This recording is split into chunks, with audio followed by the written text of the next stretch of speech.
My name is Emma Caldwell. I am 35 years old, and I work as a digital archivist in Milwaukee, Wisconsin. My job is to preserve old photographs, restore damaged family albums, scan brittle letters, and keep people from losing pieces of their lives just because paper gets old and memory gets convenient. That sounds peaceful, but it taught me something hard very early.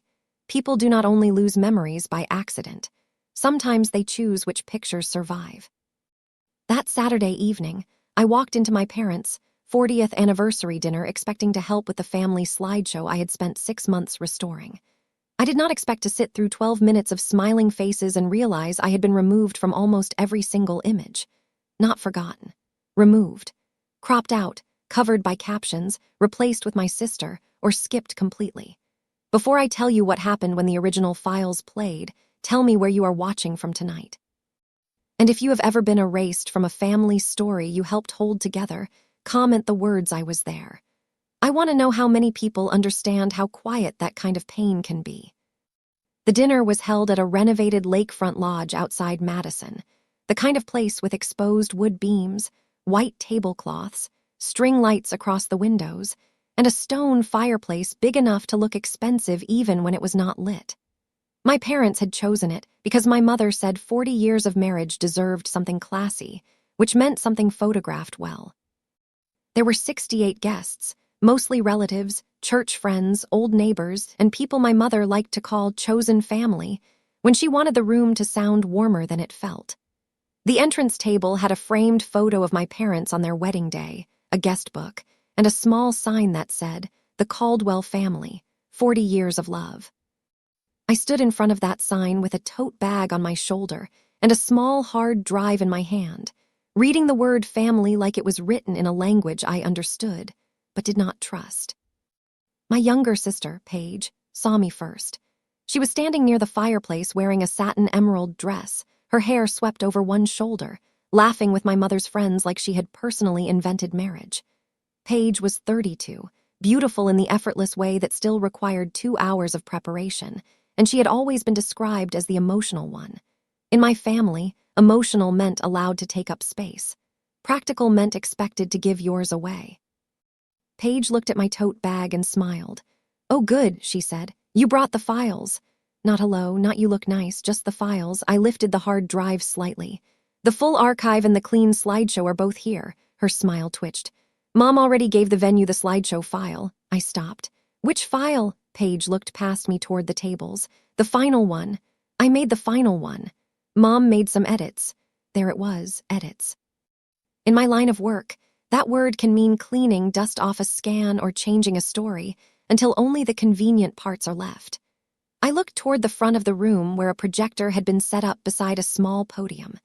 My mother was speaking to the event coordinator, one hand on the woman's arm, performing warmth with the precision of a professional.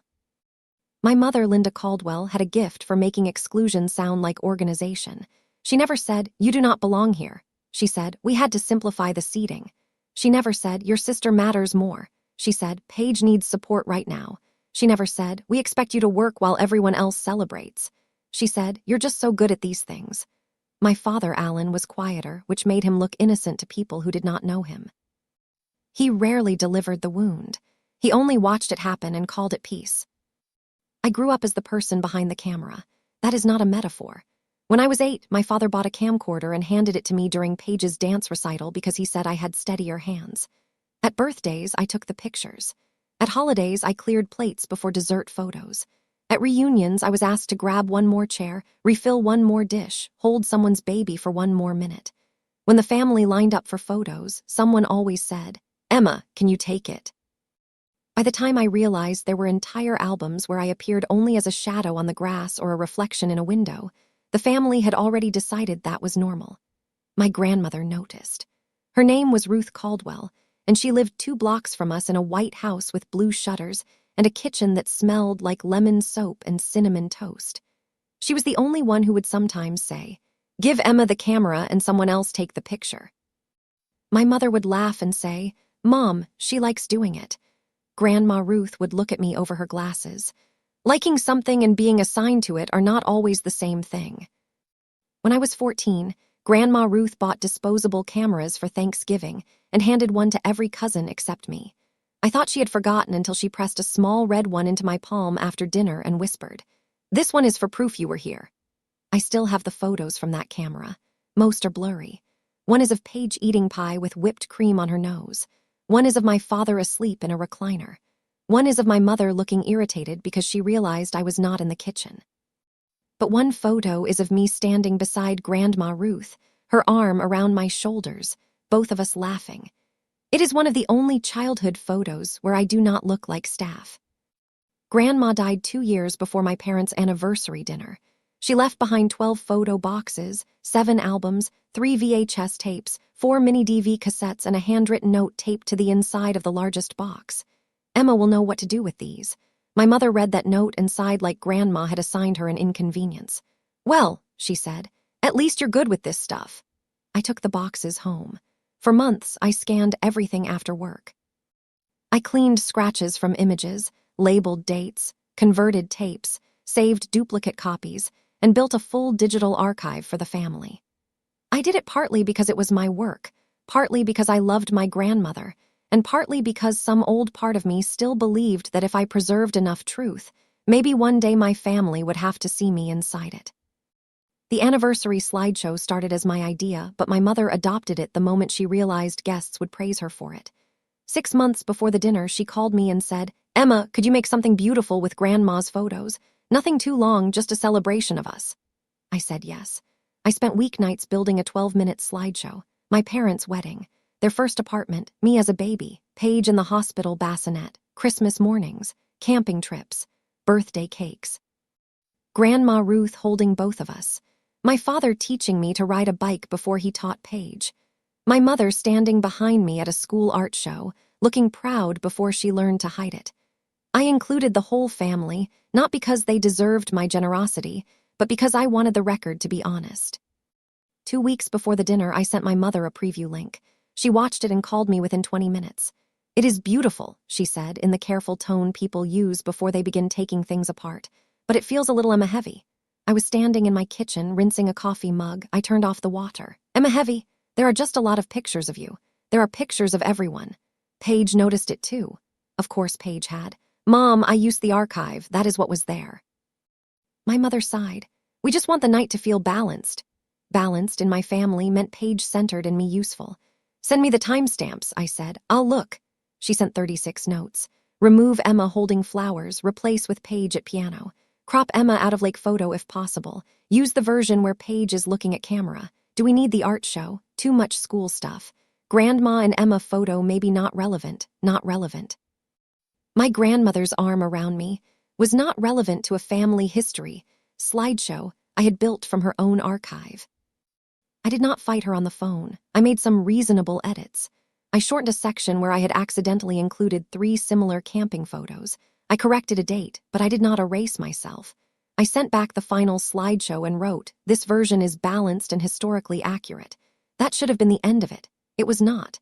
2 days before the dinner, my mother asked me to upload all the files to a shared folder, just in case the venue needs them. I hesitated. Then I uploaded the slideshow and a folder labeled Original Archive Reference, because professionally, I always keep source files with final exports. I did not know my mother would take that as an invitation to revise the truth. At the lodge, Paige touched my arm lightly. "Just don't be weird tonight, okay?" I looked at her hand until she removed it. "About what?" "The slideshow. Mom was stressed. She just wanted it to be more about them." "It is their anniversary." "Exactly. Then why did she remove me?" Paige rolled her eyes, but softly, as if even her impatience wanted to look pretty. "Nobody removed you. You're being dramatic and it hasn't even played yet." I almost laughed. My family loved accusing me of drama before I had enough information to defend myself. It saved time. I walked to the AV table where a young man in a black polo was checking the projector. His name tag said Trevor. "Hi," I said. "I'm Emma Caldwell. I made the slideshow." His expression brightened with relief. "Great, your mom said you could help if anything goes wrong." "Of course she did. What file did she give you?" He turned the laptop slightly. The desktop showed a file named Caldwell Final Mom Version. My stomach tightened. "Can I preview the first minute?" "Sure." He hit play. The opening title appeared over a photo of my parents cutting their wedding cake. 40 years of love. Music swelled softly. Photo 2, my parents outside their first apartment. Photo 3, Paige as a toddler on my father's shoulders. Photo 4, Paige at Christmas. Photo 5, my parents with Paige at the lake. I waited. The baby photo of me was gone. The bike photo was gone. The art show was gone. Grandma's red camera Thanksgiving photo was gone. In the lake picture, a strange blur appeared where I had been standing beside Paige, not even cropped cleanly, blurred like I was a mistake in the background. "Stop," I said quietly. Trevor paused it. "Is something wrong?" I looked at the file name again, mom version. "Did she give you anything else?" "A backup folder." He clicked. There it was, original archive reference, my folder, untouched. "Can you keep that available?" I asked. "In case the final file has a problem." "Sure." "And can you not tell anyone?" I asked. He looked at me for a second, then toward the ballroom where my mother was laughing near the front table. "No problem," he said. Dinner began at 6. I was seated at table 7 near the hallway with my widowed aunt, 2 cousins I barely knew, and a church couple who thought I was Paige's friend. Paige sat at the front with my parents. My mother gave a toast about marriage, faith, patience, and the beautiful family they had built. She thanked Paige for helping with decorations. She thanked my father for being her rock. She thanked the guests for traveling. She did not mention the archive, the slideshow, the months of scanning, or the granddaughter Grandma Ruth had trusted with the family records. I ate my salad slowly and said nothing. The slideshow began at 7:18. The lights dimmed. Music filled the room. The first photos appeared and people smiled the way people smile when memory flatters them. My parents young and thin. My mother holding Paige. My father lifting Paige into a tree. Paige in costumes, Paige with trophies, Paige laughing at the lake, Paige hugging Grandma. When I appeared, it was in passing, half visible at the edge of a group photo. Once my shoulder. Once the back of my head. Once my face blurred behind a caption that said "Our girls," though Paige was centered and I looked like someone walking through the wrong frame. My aunt leaned toward me after a few minutes. "Were you away at school a lot?" she whispered. "No," I said. "I was there." The words came out flatter than I expected. I was there. The same words I had asked strangers on the internet to write, though this was before I knew I would need them myself. Halfway through, a photo appeared from Grandma Ruth's last Christmas. I remembered taking it. My mother, father, Paige, Paige's boyfriend at the time, 2 cousins, and Grandma on the couch. In the original, I was kneeling beside Grandma, holding the quilt I had made her when she started chemo. In my mother's version, the right side of the photo had been cropped just past Grandma's shoulder. My quilt remained. My hands did not. People murmured at how sweet the picture was. My mother dabbed her eyes. Paige smiled at the screen. I felt something inside me go still. After the slideshow ended, the room applauded. My mother stood, glowing. "Wasn't that beautiful?" she said into the microphone. "Paige helped me choose the photos, and I think it truly showed the heart of our family." The heart of our family. I looked down at my folded hands. Then Uncle Brian, my father's younger brother, stood near table 3 and raised his voice just enough to be heard. "Where was Emma in all that?" The room shifted. My mother's smile tightened. "Oh, Emma was there." "We just had so many photos to choose from." Uncle Brian frowned. "No, I mean she's barely in it. Ruth had boxes of pictures of Emma." My mother gave a light laugh. "Brian, don't start. It was a short slideshow." Paige leaned toward Daniel, whispering something. My father stared at his water glass. That was the moment Trevor looked at me from the AV table. Not dramatically, just a question. I had told him to keep the originals available in case the final file had a problem. The final file had a problem. It was lying. I stood slowly. My mother saw me and her eyes sharpened. "Emma," she said, still holding the microphone. I walked to the AV table. The room watched because people always watch movement when there is tension they do not yet understand. "Trevor," I said quietly, "can you open the original archive folder?" He nodded. "Which file?" I looked at the screen. My hands were steady. That surprised me. "Start with the side-by-side comparison folder." My mother moved toward us. "Emma, what are you doing?" I turned. "Restoring context." She laughed once, too high. "This is not the time." "It never is." Trevor connected the laptop to the projector again. The screen went blue for half a second, then filled with the first image. On the left, the photo my mother had used. Paige at the lake smiling alone. On the right, the original scan, me standing beside her, 12 years old, sunburned, holding the picnic basket because my mother had asked me to carry it. A small caption from my archive appeared under it. Lake Mendota, July 2001. Emma and Paige. The room went quiet. Next slide. On the left, Grandma Ruth on the couch with the quilt visible. On the right, the full original, me kneeling beside her, Grandma's hand resting on my hair. Caption, Christmas 2019. Quilt made by Emma during Ruth's treatment. Someone at the back whispered, "Oh my God." My mother reached the AV table. "Turn that off." Trevor looked at me. I did not touch him. I did not need to. "Keep going," I said. Next slide. My parents at my high school art show, but the version in the slideshow had skipped it entirely. Original photo. My mother standing behind me, both hands on my shoulders, my painting on the wall with a blue ribbon. Caption, Emma's Regional Art Award 2007. Next slide. A birthday dinner where I had been cropped out. Original, me lighting candles while Paige sat at the table. Caption, Paige's 21st birthday. Emma organized dinner and cake. Next slide. A scan note in Grandma Ruth's handwriting. Emma is always behind the camera. Make sure she is remembered too. Nobody clapped, nobody moved. That silence was different from shock. It was recognition arriving late and embarrassed. My mother's face had gone pale, but she still tried to smile. "These are just extra pictures," she said. "Emma is making this about herself." I looked at her, and for the first time all night, I spoke loudly enough for the room. "No, you made a family history without me and called it love." Paige stood. "This is insane." Uncle Brian turned toward her. "Did you help choose the edited photos?" Paige's mouth opened. Closed. My father finally lifted his head. He looked at the screen, then at me, then at my mother. He did not defend me, but he did not defend her either. For him, that was almost movement. I clicked the next folder myself. It was labeled Video EXCRPTS Grandma Ruth. My mother whispered, "Emma, don't." Not because she knew exactly what was inside, because she knew Grandma had always noticed too much. The first clip was shaky, filmed on Grandma's old camcorder at Thanksgiving 15 years earlier. The room heard Grandma's voice before her face appeared.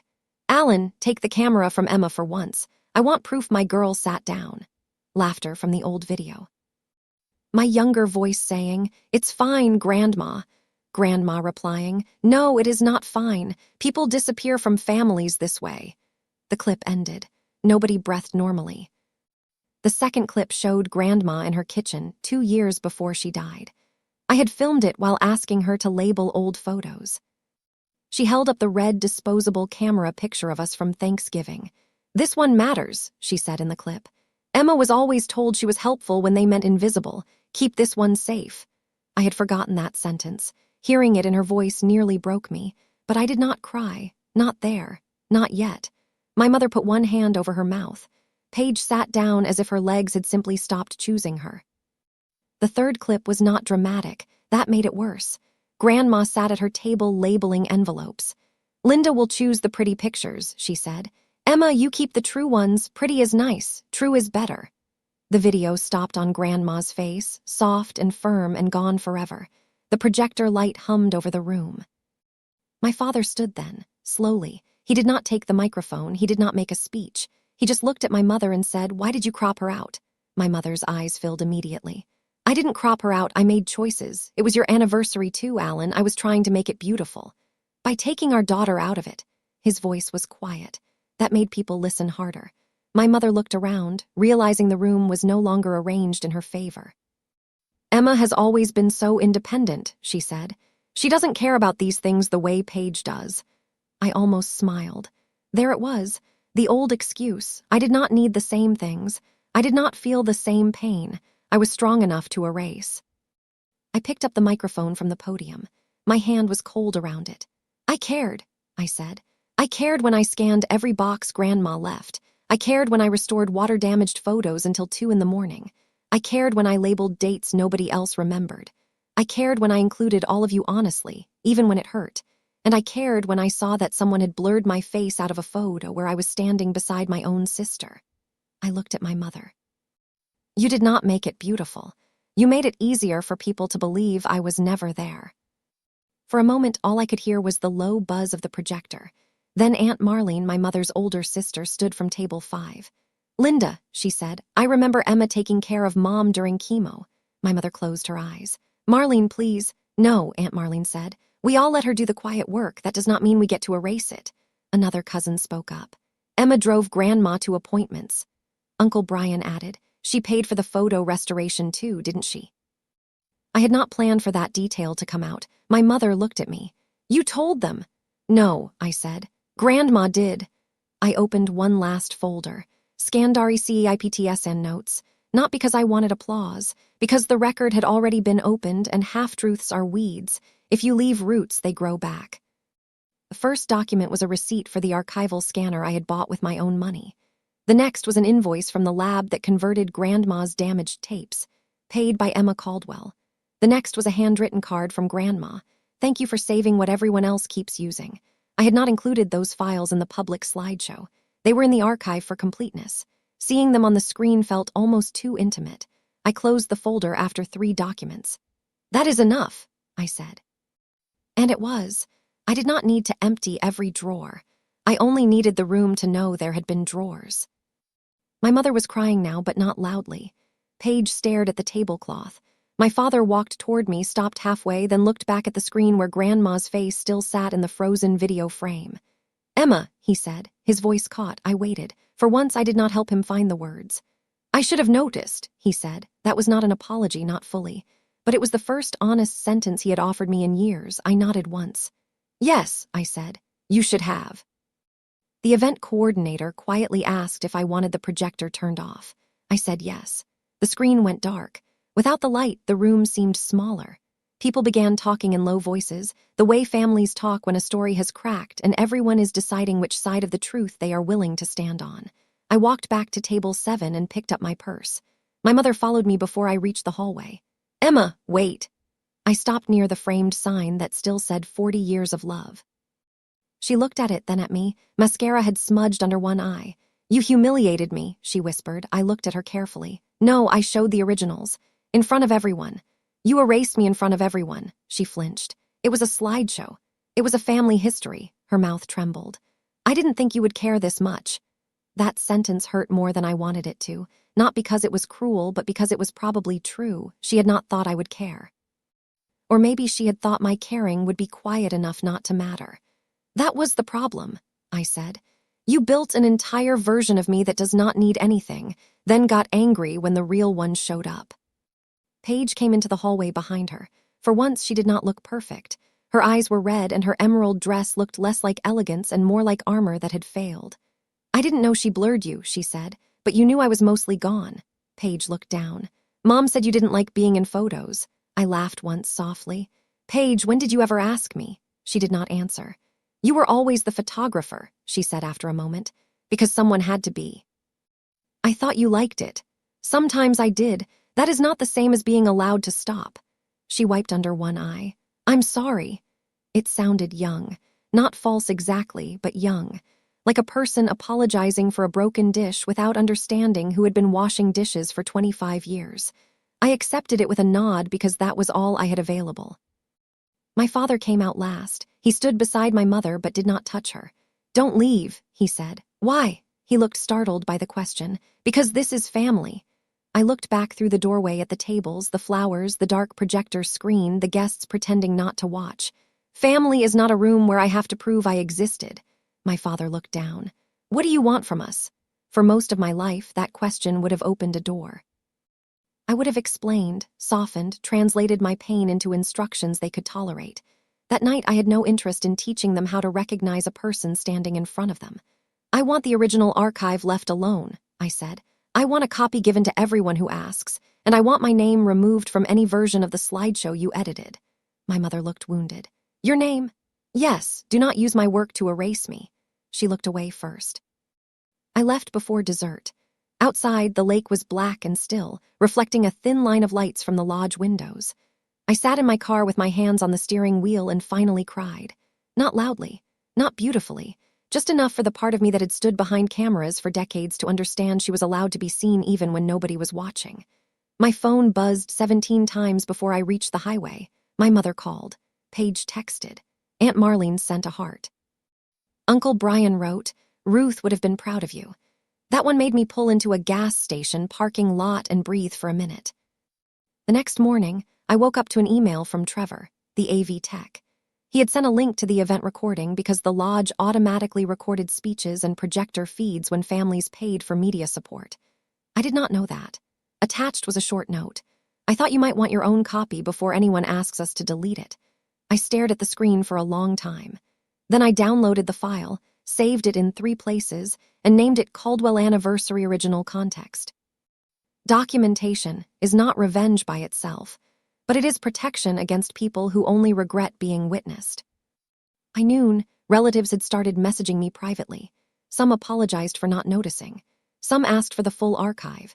Some sent photos they had where I was actually in the frame. One cousin wrote, "I always wondered why you disappeared from albums after middle school. I thought you hated pictures." I replied, "I did not hate pictures. I hated asking to be included in them." That sentence sat on my screen after I sent it, simple and sad and more honest than anything I had said at the dinner. My mother did not apologize that week. She sent a long email titled About Saturday, which is how people label explanations when they do not want to call them apologies. She wrote that emotions were high, that she had been trying to keep the slideshow focused, that Paige had been fragile lately, that she never intended to hurt me. She said she was sorry I felt excluded. I read that line 3 times. Sorry I felt excluded. Not sorry I excluded you. I moved the email into a folder labeled Linda and did not answer. My father came to my apartment 9 days later. He brought a cardboard photo box from their basement and stood awkwardly in my doorway, holding it like an offering. "Your mother found these," he said. "Or I found them, she knew where they were." I opened the box on my kitchen table. Inside were dozens of photos I had never seen. Me at spelling bee finals. Me asleep on grandma's couch with a book on my chest. Me holding Paige's hand at the county fair. Me in a blue dress before a school concert. Some were blurry, some were badly framed, all of them were proof. My father stood beside the table with his hands in his pockets. "I think I let your mother decide what mattered," he said. I kept looking at the photos. "Yes, I am sorry." The words were quiet, plain, and late. I did not rush to forgive him. Late apologies are still late, but I did not throw them away either. "I'll scan these," I said. "The originals stay with me until I'm done." He nodded. "That's fair." Fair. A small word, but one my family had rarely applied to me.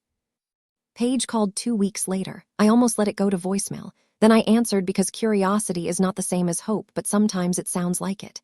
She was quiet for a moment, then said, "I found a picture of us." "Okay. From the lake, the real one, not the cropped one." I waited. "I didn't remember you were holding the picnic basket," she said.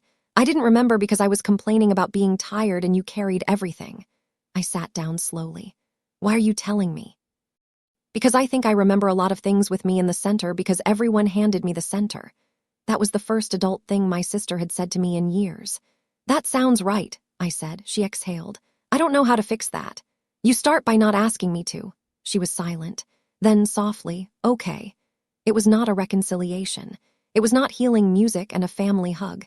It was one small, truthful brick placed somewhere the old house had cracked. I could accept a brick. I was not ready to rebuild. 3 months later, I finished the Caldwell archive. Not my mother's version, not Paige's version. The full version, every photo labeled, every date checked, every original scan preserved beside any restored copy. I sent a download link to every relative who asked, and I included one note at the top. These files are not a perfect record. No family archive is, but nothing has been intentionally removed. If you have photos where someone is missing because they were taking the picture, send them in. We will add them. The response was bigger than I expected. Cousins uploaded images. Aunt Marlene mailed an envelope of Polaroids. Uncle Brian found a VHS tape from 1998 where I sang karaoke with Grandma Ruth and then tried to hide behind a sofa. For the first time, the family archive began to look less like a stage and more like a house with all the rooms unlocked. My mother never sent photos. She watched the shared folder. I could see her login activity, but she uploaded nothing. That was her choice. I stopped translating silence into something kinder than it was. At Christmas, she mailed me a card with a printed family photo from the anniversary dinner. This time, I was in it. Not centered, not glowing, not suddenly celebrated. Just present, standing near the end of the row beside Aunt Marlene. On the back, my mother had written, "I hope this is better." I looked at the card for a long time. Better is not the same as healed, but it is different from erased. I placed it in the archive anyway, because the truth includes imperfect attempts too. People think revenge is always loud. They think it looks like shouting, lawsuits, public collapse, dramatic exits. Sometimes it does. But my revenge was quieter than that. It was the original photo beside the edited one. It was Grandma Ruth's voice filling a room that had tried to make me a shadow. It was my father finally asking why I had been cropped out. It was my mother learning that deleting someone from a slideshow does not delete the source file. Most of all, it was the moment I stopped asking my family to remember me and let the record do it instead. They cropped me out of every family photo they could control. But they forgot one thing. I was the archivist. I kept the originals.